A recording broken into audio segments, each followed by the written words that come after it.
This is Radio Now 95.3 FM. Come for the news, stay for informed conversations. Our conversations turn to the larger picture of Nigeria and, if you want, Africa, where Djibouti Foreign Minister Mahmoud Youssouf has been elected via secret ballot as the new chair of the African Union, replacing Moussa Faki Mahamat of Chad, who had served 2 terms in office. The election of Mr. Youssouf has come at a time of great importance for African nations, whether it is at the sub-region with ECOWAS and its various troubles, or regarding the larger conversation of reparations to African nations. Joining the conversation this morning is international affairs commentator Collins Onweke. Good morning, Mr. Onweke. Thank you for joining us on the conversation. My pleasure to be with you, Stephen. Thank you for having me. So, now that a new chairperson has been elected for the AU, what are your expectations for the body under this new leadership? The expectation that I have, and I believe many watchers, will not be much different from what the AU itself has pushed forward as its focus for 2025, which is reparatory justice.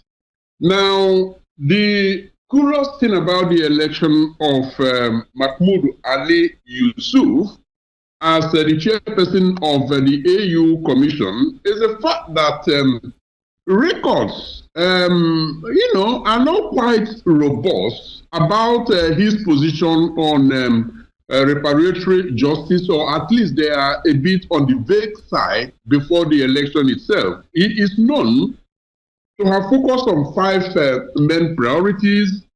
Peace and security is number 1, on his agenda, where he came up with this mantra of silencing the guns. We know that he is a man, that prioritizes financial management, where for him, internal revenue generation within the AU is very, very paramount to financial independence. We know also that qualitative human capital base for the AU Commission is something that he takes very seriously, where he wants to attract as many Africans and African diaspora, into the Commission. And then number 4 in his priority is, of course, the intra-African trade and integration.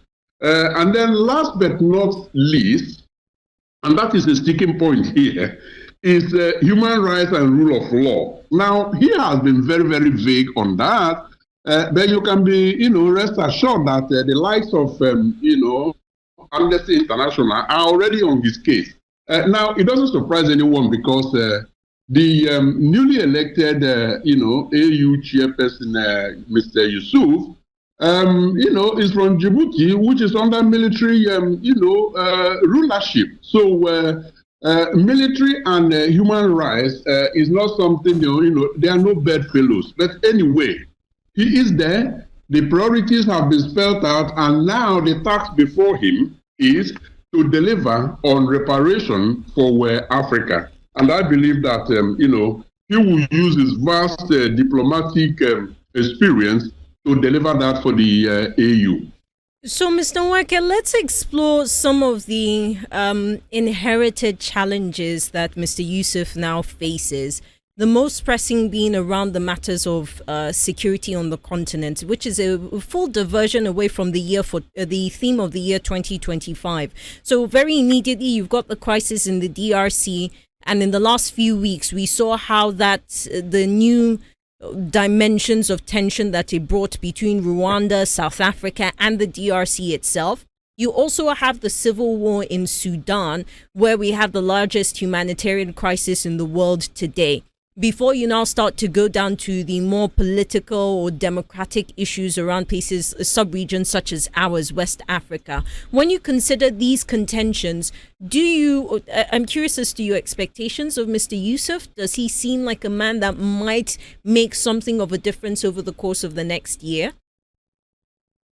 It is likely, and the AU agrees that he is likely, and very, very likely indeed, to make a difference in particularly these 2 conflict areas that you have, highlighted: the Democratic Republic of Congo and then also Sudan. Otherwise, he wouldn't have been elected. Don't forget, Nabila, that his election was very, very keenly contested. He was up against heavyweights like former Prime Minister of Kenya, Raila Odinga, and ultimately he prevailed. So that means that the confidence is there in the first place. However, we also have to glean from his past where he has stood on some of these issues. And I believe that records show that in the 20 years that he's been a foreign minister of Djibouti, he has actually done quite a bit of subtle diplomacy around his mantra of silencing the gun, because peace and security is something he's continuing to work on. But yes, indeed, the matter is, as good as getting out of the hand, because M23, March 23 group, the rebel group, has been making very, very significant incursions in the past weeks.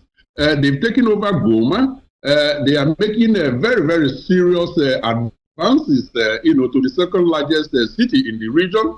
And Rwanda remains a very, very serious, problem there, that people are actually looking at Rwanda as a bully, a silent bully of the neighborhood, who continues to, support M23 rebel group, although they have denied it. So he has all of these to deal with, and there is no doubt that he has garnered sufficient goodwill, but also, the diplomatic experience to be able to navigate the murky waters.